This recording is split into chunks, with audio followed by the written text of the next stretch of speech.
오늘은 열왕기상 11장 14절로 25절 말씀 보도록 하겠습니다. 우리 한 목소리로 봉독하겠습니다. 시작. 여호와께서 에돔 사람 하닷을 일으켜 솔로몬의 대적이 되게 하시니 그는 왕의 자손으로서 에돔에 거하였더라. 전에 다윗이 에돔에 있을 때에 군대 지휘관 요압이 가서 죽임을 당한 자들을 장사하고 에돔의 남자를 다 쳐서 죽였는데 요압은 에돔의 남자를 다 없애기까지 이스라엘 무리와 함께 6달 동안 그곳에 머물렀더라. 그때의 하닷은 작은 아이라 그의 아버지 신하 중 에돔 사람 몇몇과 함께 도망하여 애굽으로 가려하여 미디안을 떠나 바란에 이르고 거기서 사람을 데리고 애굽으로 가서 애굽 왕 바로에게 나아가매 바로가 그에게 집과 먹을 양식을 주며 또 토지를 주었더라. 하닷이 바로의 눈앞에 크게 은총을 얻었으므로 바로가 자기의 처제 곧 왕비 다브네스의 아우를 그의 아내로 삼으매 다브네스의 아우가 그로 말미암아 아들 그누밧을 낳았더니 다브네스가 그 아이를 바로의 궁중에서 젖을 떼게 하매 그 누밧이 바로의 궁에서 바로의 아들 가운데 있었더라. 하닷이 애굽에 있어서 다윗이 그의 조상들과 함께 잔 것과 군대 지휘관 요압이 죽은 것을 듣고 바로에게 아뢰되 나를 보내어 내 고국으로 가게 하옵소서.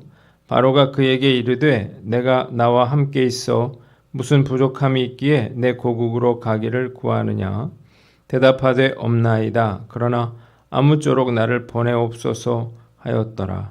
하나님이 또 엘리아다의 아들 르손을 일으켜 솔로몬의 대적자가 되게 하시니 그는 그의 주인 소바 왕 하다데셀에게서 도망한 자라.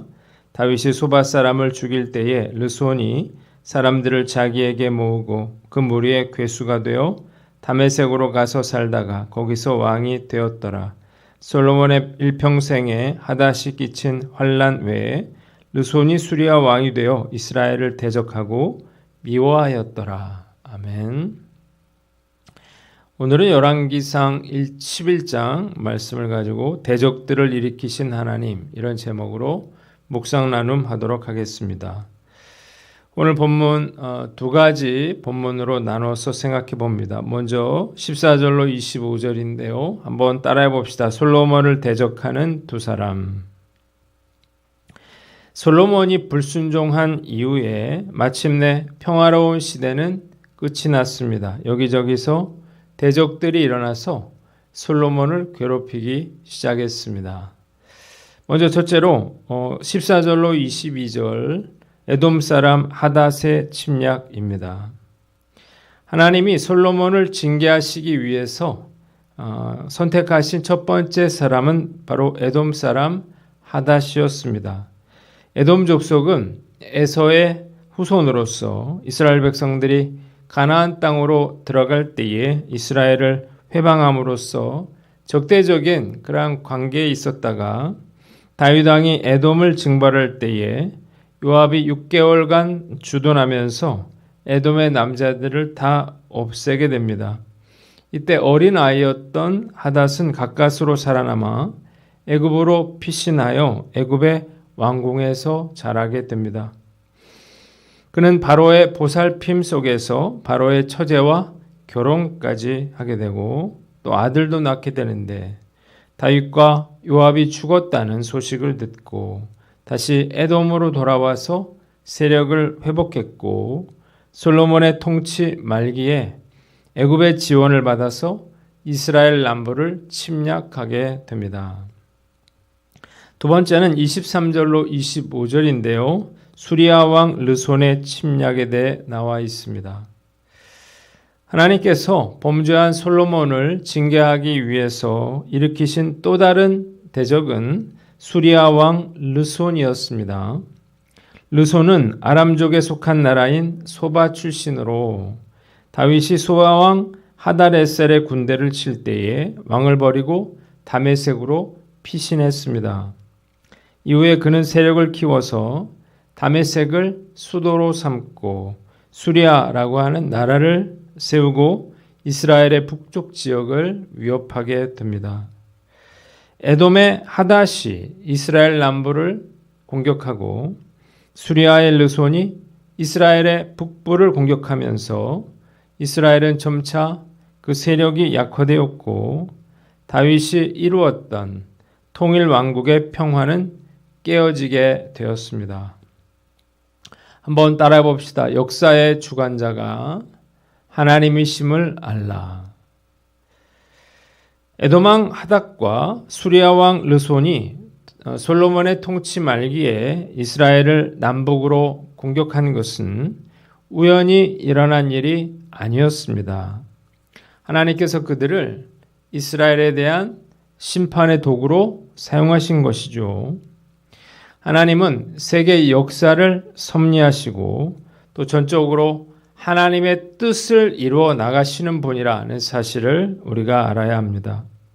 세계 역사는 우연히 진행되어 나가는 것이 아니라 온전히 하나님의 섭리 가운데 있으며 한치의 오차 없이 하나님의 주권과 계획하신 가운데 이루어지고 있다는 사실을 우리가 알아야 하는 것입니다. 때로는 왜 이런 일이 일어나고 있는지 우리가 도저히 이해할 수 없을 때가 있습니다. 그러나 우리가 알아야 할 것은 이해하기 어렵더라도 이 모든 것이 하나님의 정하신 뜻대로 이루어지고 있다고 하는 것입니다. 우리가 해야 할 일은 어떤 일이 벌어지던 간에 그 안에 뜻하신 하나님의 계획과 섭리가 있음을 믿고 주의 긍휼하심과 은혜를 구하는 것입니다. 이 파주 지역에서 제가 목회를 하면서 가지고 있는 저의 가장 큰 관심 중에 하나는 남북 통일에 관한 것입니다. 이 나라가 분단된 과정을 본다면 정말로 아쉽고 애통하지만 이것 또한 하나님의 계획하신 가운데 있다는 사실을 우리는 알아야 합니다. 현재 남북관계가 매우 경직되어 있어요. 그러나 그렇다고 해서 통일이 불가능한 것은 아닐 것입니다. 독일이 우연한 그러한 기회에 우연한 방법으로 통일된 것처럼 이 나라도 하나님의 계획하신 가운데 통일이 이루어지리라 믿습니다. 이를 위해서 우리가 해야 할 일은 통일을 위한 준비예요. 가장 중요한 일은 역시 기도이고 통일 이후에 어떻게 북한 땅을 복음화시킬 것인가에 대해서 한국교회가 진지하게 고민을 해야 할 것입니다. 하나님께서 이 민족을 긍휼히 여겨주셔서 이 땅에 어떤 전쟁도 다시 일어나지 않게 하시고 평화적으로 통일될 수 있는 은혜를 베풀어 주시기를 간절히 기도합니다. 두 번째는 고난당할 때 스스로를 돌아보라는 것입니다. 한번 따라해 봅시다. 고난당할 때 스스로를 돌아보라. 에돔왕 하닷은 요압을 피해서 애굽으로 도망친 어린아이에 불과했고 수리아 왕 르손도 역시 주인에게서 도망친 힘없는 종에 불과했습니다. 과거 다윗이 다스릴 때는 이스라엘에게 굴복하던 그런 자들이 솔로몬이 하나님 앞에서 불순종하고 죄를 짓기 시작하자 이스라엘을 위협하는 세력으로 다시 부상하게 됩니다. 그들을 이스라엘의 대적으로 세우신 분은 바로 하나님이셨습니다. 하나님이 맹세하신 대로 변절한 솔로몬을 하닷과 르손의 손에 넘겨서 괴롭게 하신 것입니다. 너무나 안타깝게도 솔로몬은 이 사실을 깨닫지 못했습니다. 그래서 자신의 힘으로 이 대적들을 제압하려고 했어요. 그러나 그들은 결코 제압될 수 없었으며 만일 제압된다 하더라도 또 다른 대적들이 일어나게 될 것이었습니다. 누군가로 인해서 고통을 받거나 아니면 내가 계획하고 준비한 그러한 길이 막힐 때에 먼저 나 자신부터 돌아봐야 합니다. 만일 이 모든 일들이 나의 범죄함으로 인해서 하나님으로부터 비롯된 일이라면 어떠한 방법으로도 이 문제는 해결되지 않을 것이기 때문입니다. 나의 대적과 나의 문제들은 내 불신앙과 불순종 때문에 생긴 일일 수 있는 거예요. 때문에 대적과 문제를 해결해 달라고 하나님께 우리가 부르짖기 전에 내 안에 있는 하나님의 대적부터 먼저 우리가 처리해야 하는 것입니다. 말씀 앞에서 우리의 모습을 돌아보고 우리가 회개케 하시려고 하나님께서 나에게 주신 가시는 무엇인가를 우리가 한번 생각해 봐야 하는 것입니다. 고난과 환난이 하나님께서 나의 죄를 깨닫고 돌이키라고 하는 사인일 수 있다는 사실을 깨닫고 고난당할 때 먼저 우리 자신들을 돌아볼 수 있기를 바랍니다. 세 번째는 순종하라는 것입니다. 한번 따라해 봅시다. 순종하라. 솔로몬이 하나님께 순종했을 때 그는 부하고 존귀하고 그리고 그의 이름이 높임을 받았습니다. 그러나 그가 하나님을 버리고 하나님의 경고를 무시했을 때에 여기저기서 대적들이 일어나게 되고 그 대적들로 인해서 고통을 받게 되었습니다. 본문이 우리에게 주는 교훈이 무엇인가요? 우리가 순종할 때 축복을 누리게 되지만 불순종하게 되면 고통을 겪게 된다고 하는 것입니다. 말씀 앞에서 우리가 하나님께 순종하지 못하게 만드는 것들은 무엇인가를 한번 생각해 봅니다. 첫째로 죄입니다. 우리 안에 죄 짓고 싶은 욕망이 있어요. 그리고 또 죄를 짓고 나면 회개하지 않고 오히려 하나님을 외면하고 하나님으로부터 멀어지려고 하는 그런 죄성이 우리 안에 있다는 사실을 알아야 합니다. 둘째로 게으름인데요. 누구나 말씀대로 살고 싶습니다. 열심히 기도하고 싶어요. 그러나 이것을 무너뜨리는 게 바로 게으름인 것입니다. 마음은 원하지만 게을러서 하나님의 말씀과 명령대로 살아갈 수가 없는 거예요. 그러면 죄책감에 빠지죠. 그리고 마음에 하나님께 불순종하고 싶은 그런 마음이 드는 것입니다. 게으름이라고 하는 것이 너무나 쉽게 우리를 불순종으로 이끌어갈 수 있다는 사실을 깨닫고 우리가 게을러지고 싶을 때마다 나 자신을 채찍질하여 다시 믿음을 회복하시는 저와 여러분들 되시기를 바랍니다. 세 번째는 욕심인데요.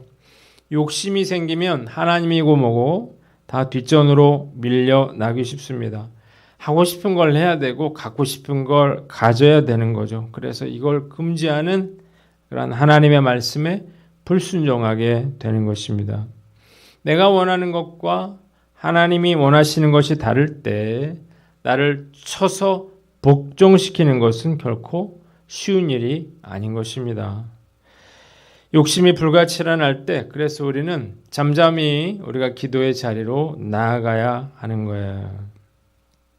하나님께 순종하는 것을 거부한 솔로몬은 죽을 때까지 대적들의 출현으로 인해서 고통받았습니다. 이것은 그에게 있어 있을 수 없는 일이었어요. 그리고 그의 자존심에 큰 상처를 입히는 그러한 일이었습니다. 문제는 이것이 하나님께로부터 비롯된 일이었기 때문에 쉽게 진압되지 않았다는 것입니다.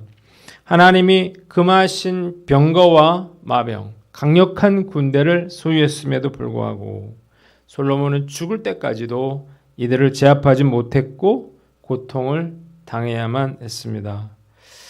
순종하는 것은 물론 어려운 일이죠. 그러나 불순종하는 것은 더더욱 고통스러운 일이라는 사실을 알아야 합니다.